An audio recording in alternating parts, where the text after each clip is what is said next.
Suspense. Autolite and its 96,000 dealers present Mr. Van Heflin in Murder of Aunt Delia, a suspense play produced and edited by William Spear.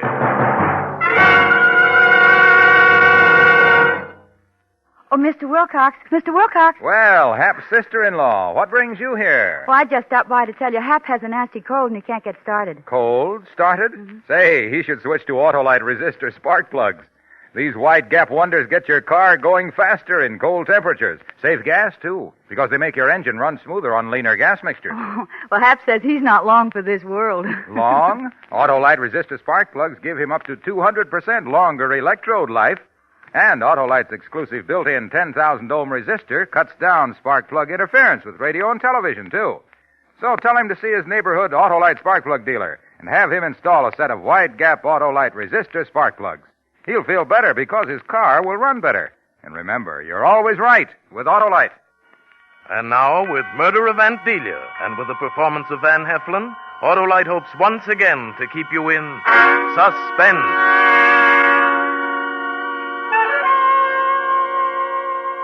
Ever stick out your thumb and pull out $1 million plum? Well, I'm the little Jack Horner that did that. Only my name isn't Horner, it's Dort Sharples. I was hitchhiking along Highway 70 across the Arizona desert, heading for L.A. It was August, and it was hot. The lizards were fanning themselves. There wasn't much traffic, and nobody had stopped. I'd walked about 8 miles outside some little burg, and I was tired and sore. Finally, a black sedan came along. I was all set to holler cuss words at him for not stopping when suddenly he slowed down. He was a young guy about my age. He was alone. Hop in. Well, thanks. I sure appreciate this. All right. I could use some company. For a second there, I didn't think you were going to stop. I wasn't, frankly. Well, a guy has to be kind of careful, I guess, huh? You know what changed my mind? Maybe you won't like this, but it suddenly struck me that you look like me. Yeah? Yeah, I guess maybe I do at that, now that you mention it. I thought to myself, what if that was me walking along? Besides, if you've got a face like mine, it must be an honest face. Yeah, maybe you got something there. You going to Blythe? Where's that? The next town, across the Colorado. No, I'm going clear into L.A. Well, I happen to be going through there on my way to Santa Barbara. If you want to spell me at the wheel, we can make Los Angeles by a little after midnight. Brother, you got yourself a co-pilot.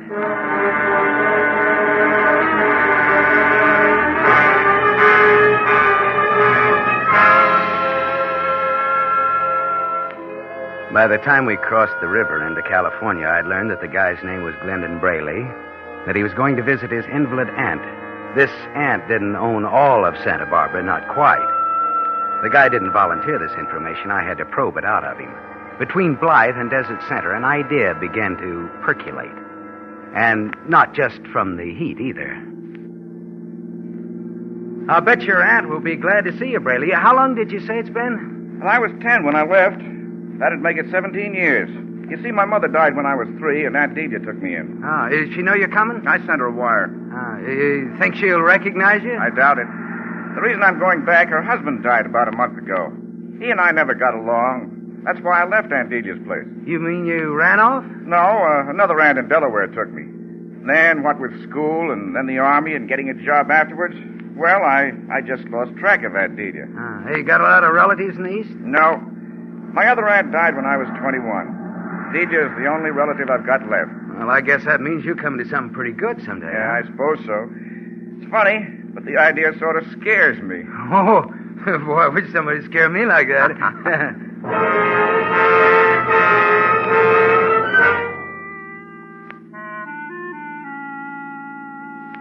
I kept pumping him until I could have written his autobiography. Yes, I mean autobiography. I stored away facts about this uncle that he hated, about how Braley used to like to draw pictures when he was a kid, about how he got his only spanking when he was 8 for spilling ink on his aunt's favorite tapestry, how he couldn't eat peas, how he got sick on enchiladas at the Santa Barbara Fiesta in 1929, everything. Could I remember it? Well, people used to tell me with my memory I could have been a lawyer, but that takes work. Just east of Indio, before Highway 70 runs into 99, I figured that I was thoroughly briefed. Want me to drive a while, Sharples? No, thanks, unless you want to take over. No, technically, maybe I shouldn't be driving at all. Oh, I've got one of these mail-order driver's licenses, but I doubt if I can pass the California test. You see, Hey, you know something funny? Huh? I think we're getting a flat. Oh, rats. Yeah, the car ride's kind of funny. I think it's the left rear tire. Oh, this would have to happen clear out in the middle of nowhere. We better stop and take a look, huh? I don't even know if the spare's any good. Of course, I may be imagining things, but we better make sure. I'll check it. Well, there's not a soul in sight either way. Oh, we won't need any help. I hope not. How is it? Maybe you better come and look. Okay. Say, come to think of it, there may not be any tools in the car. I bought it in a hurry off a used car lot. I've got all the tools that I'll need, Braley. Well, it doesn't look flat to me. No? Look close. Well, it still doesn't seem... I was right about the tools, wasn't I, Braley?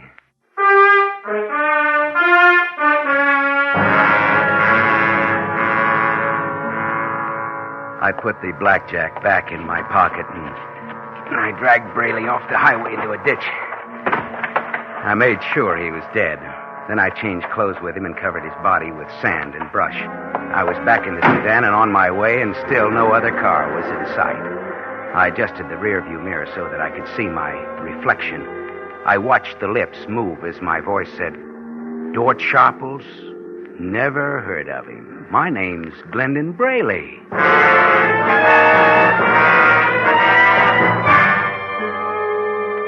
I pulled into L.A. about 2 a.m.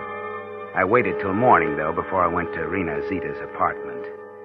I wanted her to be wide awake when I told her my idea.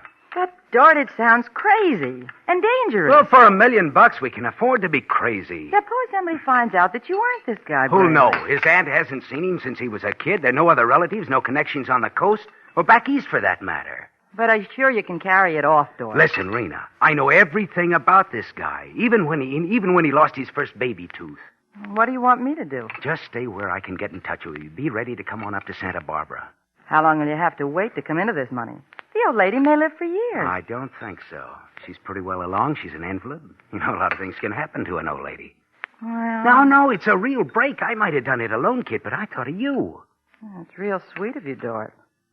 Real sweet. Then we're partners? Okay, Dort. Great, kid. But now, look. You get in the habit of calling me Glendon Braley. Kiss me, Glenn.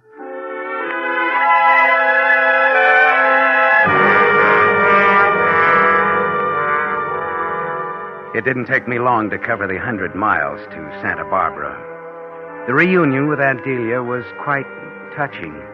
I sat on a low stool right by her wheelchair, drinking tea that her housekeeper, Mrs. Parker, kept pouring. And we talked over old times. Oh, Glenny, it's so good to have you home again. Glenny. Nobody but you ever called me that. The kids always call me Glenn or Curly, mostly. And how angry you used to get. You hated to be called Curly.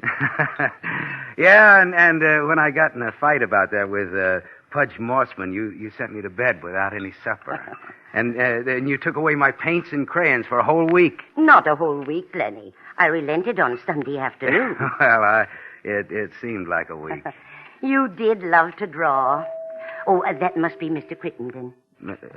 Crittenden? Yes, my attorney. He's been just wonderful to me since your uncle died. Handles all of my affairs. I've asked him to come up to meet you. Oh. I hope you don't mind. No, not at all, Auntie. That's all right, Mrs. Parker. Don't bother. Come right in, Bryce. Hello, Delia. You look positively radiant. Oh. Well. Is this the prodigal nephew? Yes, Bryce. This is Glenny. Or should I say, Mr. Crittenden, my nephew, Glendon Braley. How do you do, sir? How do you do? So this is Glenny. Well, my boy, let me warn you that I know every infamous detail of your crime-ridden career. That is, up until the time you were 10 years old. No, Bryce. I'm afraid, Auntie, that Mr. Crittenden has a ipso facto case against me. No, I offer this tapestry on the wall as Exhibit A. Look. Yeah? What do you mean? Well, now, if you'll examine it closely, you'll see traces of a stain. Auntie, isn't that where I spilled the ink in Well, let's see. It's about 1929, right? Why, Glennie, do you remember that? Well, I certainly do. You spanked me with a hairbrush. Yeah, the accused has paid his debt to society. Case dismissed. Oh, Glennie, that stain is worth more to me than the tapestry itself. Oh, now, Auntie. I think she means it, Glendon. Your rival's already made her look 10 years younger. Oh, how absolutely absurd. In fact, Delia, I think you could get up out of that chair this minute and trounce me soundly at a game of tennis.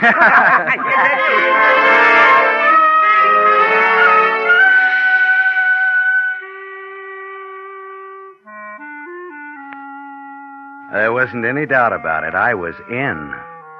And Delia's health improved so rapidly that I realized I'd have to think of a way to speed things up. That meant that I had to get Mrs. Parker, the housekeeper, out of the house for good. So I began devising little things to make her appear inefficient. Auntie wasn't supposed to have spices, so I sneaked in the kitchen and doctored the food up with pepper. After Mrs. Parker set the heating unit for the night, I got up and turned it off. Auntie woke up freezing, and Mrs. Parker became so confused and upset that she began helping me out by forgetting things and making mistakes all her own. Then one afternoon... Glennie, I know Mrs. Parker means well, but as Dr. Davis says, I got to have someone I can depend on at all times. Well, I haven't liked to say anything. After all, she's been with you for so long, but, well, the poor old soul needs a rest. It's going to be difficult to tell her. Well, now, I'll attend to that, Auntie, and I'll see about getting another housekeeper, an intelligent, capable, younger woman.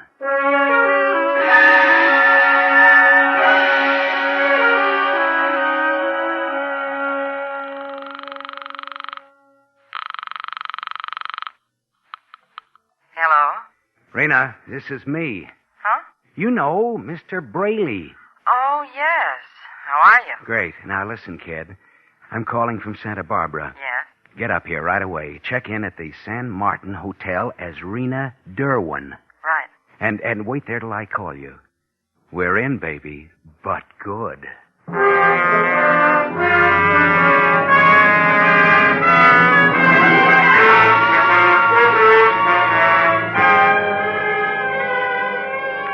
Autolite is bringing you Mr. Van Heflin in Murder of Aunt Delia. Tonight's production in radio's outstanding theater of thrills, Suspense.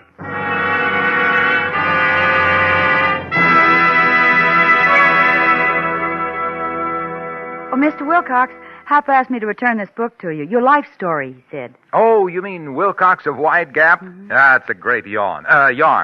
You'd like to hear one of the more electrifying episodes? Oh, sure. All right, listen. There it stood, a huge green monster. I'd been trailing it for weeks. Taking a Wide Gap Autolite resistor spark plug from my pocket, I sprang forward. Yeah, go ahead. Look, I cried out, you obstinate, obdurate Otto, it's time you switch to these Autolite resistor spark plugs. You'll idle smoother, run better on leaner gas mixtures, save gas. Another thing, your narrow gap spark plugs have been messing up television reception around town. But with Wide Gap Autolite resistor spark plugs, you'll reduce to an acceptable level spark plug interference with radio and television. And what's more, Autolite resistor spark plugs, with that exclusive built-in 10,000 ohm Autolite resistor, give you 200% longer electrode life. So get Wide Gap Autolite resistor spark plugs. Get them right now. Remember, you're always right with Autolite. And now, Autolite brings back to our Hollywood soundstage our star, Van Heflin, in Murder of Aunt Delia, a tale well calculated to keep you in suspense.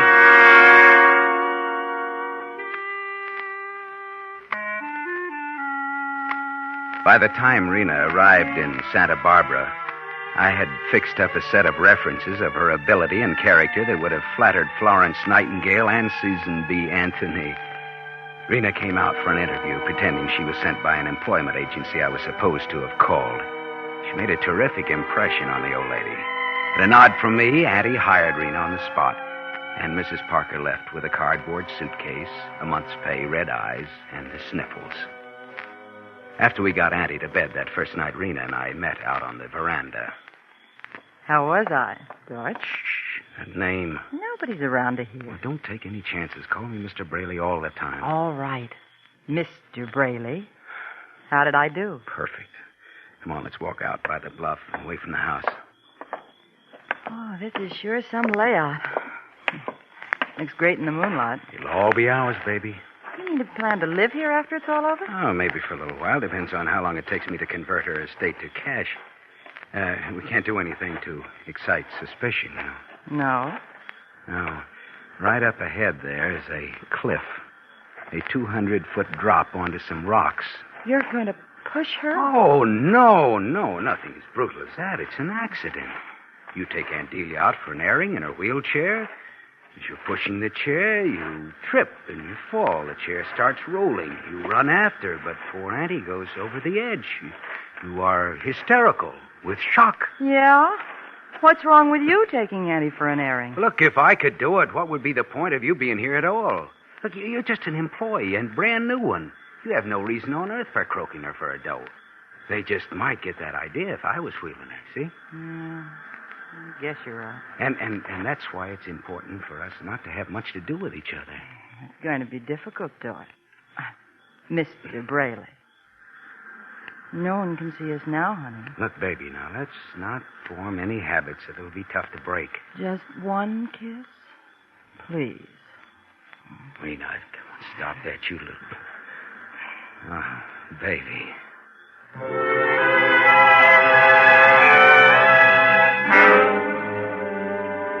The next afternoon, Auntie and I were in the library. I was trying to look interested in the scrapbook she was pouring through.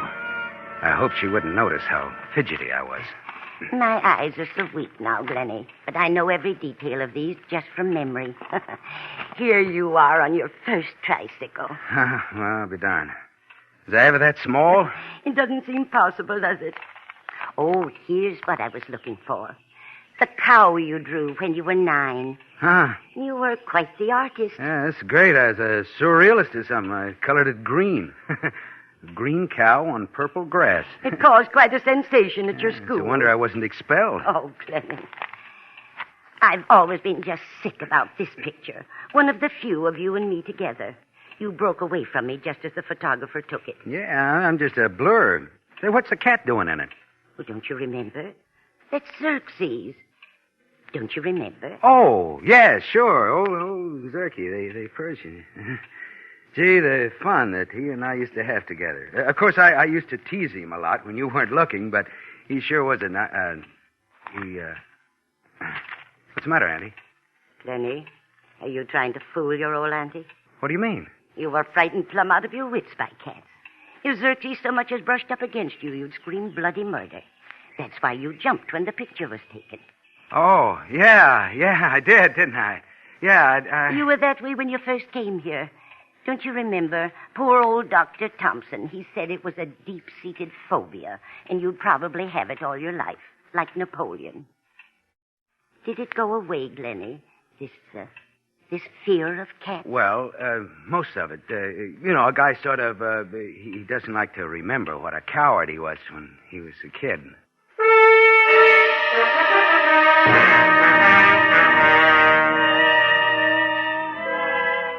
Maybe she was satisfied with that explanation, but I thought she watched me a lot closer after that with her dim old eyes. Rena and I couldn't put it off much longer. I might make a real break. That night, Rena and I set it up. I said, tomorrow, right after breakfast. Oh. You'll come with me, won't you? No, honey, look, it'll be better if I'm not around. But you don't have to be right there. Just be where I can see you. I couldn't do it all alone. I don't know. All right, but don't lose your nerve, kid. Now, don't lose your nerve.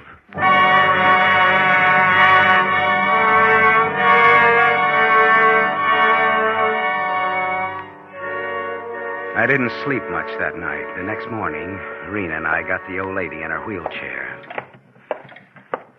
There you are, Auntie. How's that? Thank you, Glennie. My, but isn't it a lovely day? It certainly is, Mrs. Farnham. Perhaps I'd better have a scarf over my head. I'll run upstairs and get one. Would you mind, dear? Hey, there are 2 scarves here on the sofa. Oh, never mind, mister, when there's some down here. Oh, all right. Which one do you want, Auntie? The green and red one or the blue and yellow? Why, it doesn't matter, Glennie, either one. Well, this one I think will go better with that robe you're wearing. Yes, so it will. Well, come on, let's go. Wait. I've changed my mind. What? You mean about going out? Yes, it's so much bother. Bother? Oh, nothing. You need some fresh air, I'll Addie. just sit here by the open window. Well, look, you need some sun. Come along, Miss Derwin. Please, Kenny. I don't want to go. I just want to stay here and rest. Please. Well, yeah, sure, Addie, okay, if you don't want to go.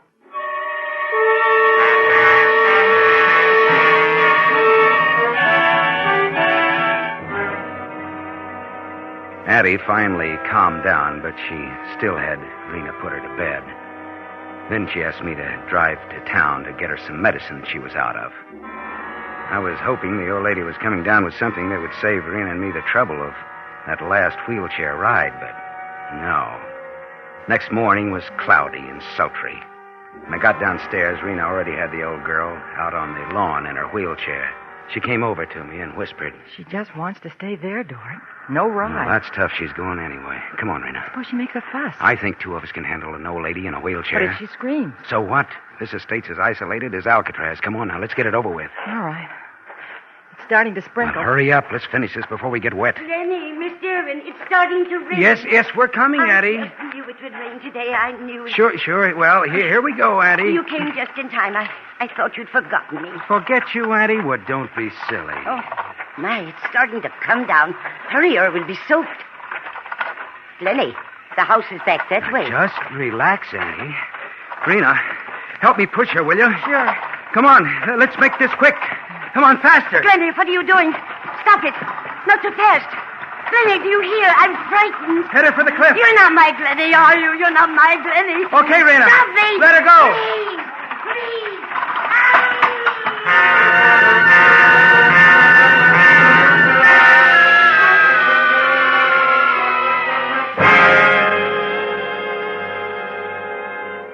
It was done. I looked over the edge to make sure. She was dead, all right. I made Rena tear her hose and skin her knee, and I rubbed some dirt on the wound. It's raining hard now. As we got back to the house, I heard a car swerving around the last turn on the grade. It pulled up the driveway by the porch, and a man got out. It was Crittenden. Rena. Yes? Get hysterical, Rena. And limp. Huh? Mr. Crittenden! Mr. Crittenden! What are you doing? How can you scream? Where's your auntie? Oh, something awful has happened. I was just going to phone to you. I tried to catch her. What's wrong? Well, my aunt is dead. Oh, dear. Yes, she... It's not my No, fault. Mrs. Derwin, stop that. It's not your fault. Well, what's happened? And Delia, ask Mrs. Derwin to wheel her over there so she could admire the view. In this rain? Well, no, it wasn't raining then. Miss Derwin tripped and the wheelchair coasted downhill. She tried to catch up, but it plunged over the cliff with Addie. And good Lord. And I just stepped out to tell Miss Derwin she'd better bring Addie into the house. And Miss Derwin tripped just as... Call an ambulance. Maybe there's still a chance.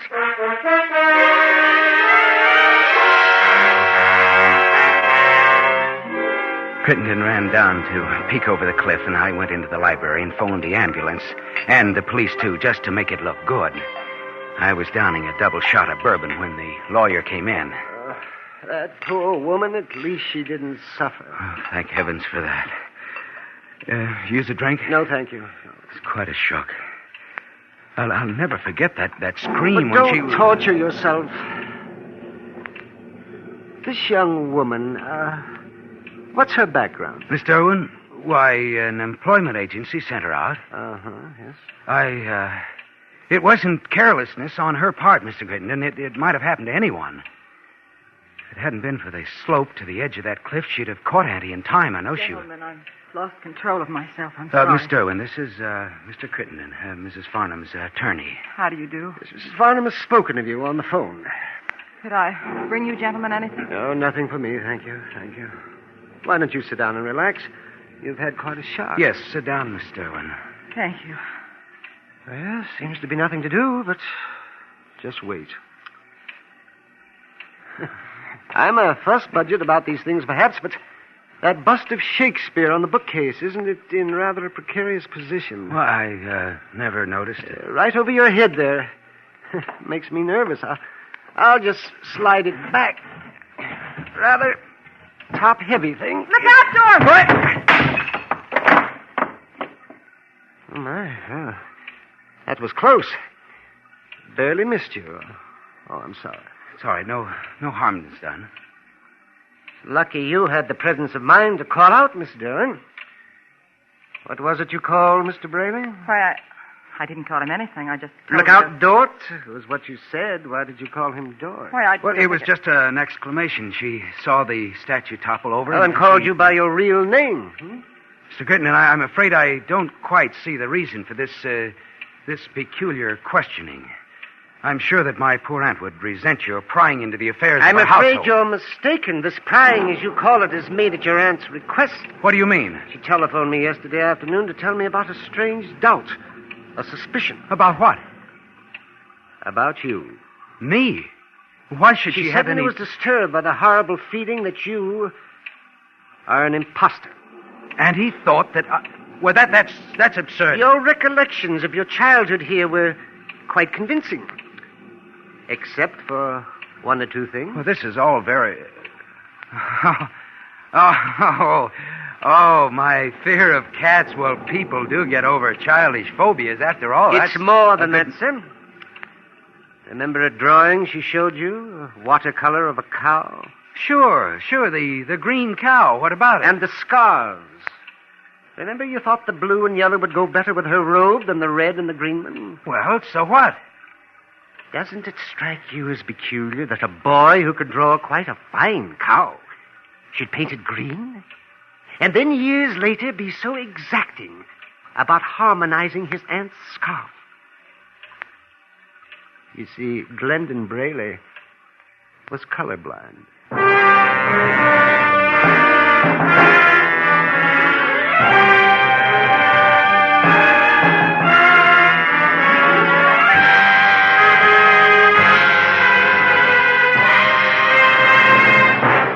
Suspense, presented by Autolite. Tonight's star, Van Heflin. Mr. Wilcox, before I go, do you suppose I could get Van Heflin's autograph? Why, don't think he'd mind, would you, Van? Well, not at all. How would you like me to sign it, miss? Well, would you just write yours for ALRSP? ALRSP. Autolite resistor spark plugs. How do I get mixed up with these commercial characters? Well, she can't help it, Van. No one can help admiring those irreproachable, irrepressible, irrefragibly superior spark plugs that mean smoother engine idle, smoother performance on leaner gas mixtures, actually save gas. Autolite resistor spark plugs are just one of the more than 400 products for cars, trucks, planes, and boats made by Autolite in its 28 plants coast to coast. These include complete electrical systems used as original equipment on many makes of America's finest cars. Spark plugs, batteries, coils, distributors, generators, starting motors. All engineered to fit together perfectly, work together perfectly, because they're a perfect team. So, friends, don't accept electrical parts supposed to be as good. Ask for and insist on Autolite original factory parts at your neighborhood service station, car dealer, garage, or repair shop. Remember, you're always right with Autolite.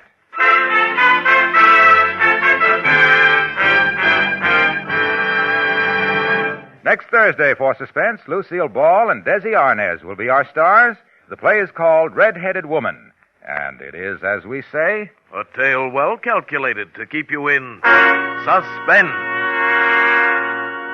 Tonight's Suspense play was produced and edited by William Spear and directed by Norman MacDonald. Music for Suspense is composed by Lucien Moraweck and conducted by Lud Gluskin. Murder of Aunt Delia is an original play by Lou Houston. Van Heflin appeared by arrangement with Metro-Goldwyn-Mayer. Producers of Battleground, starring Van Johnson, John Hodiak, Ricardo Montalban, and George Murphy. In the coming weeks, you will hear such stars as Burt Lancaster, Mickey Rooney, and Ida Lupino. Don't forget, next Thursday, same time, Autolite will present Suspense, starring Lucille Ball and Desi Arnaz.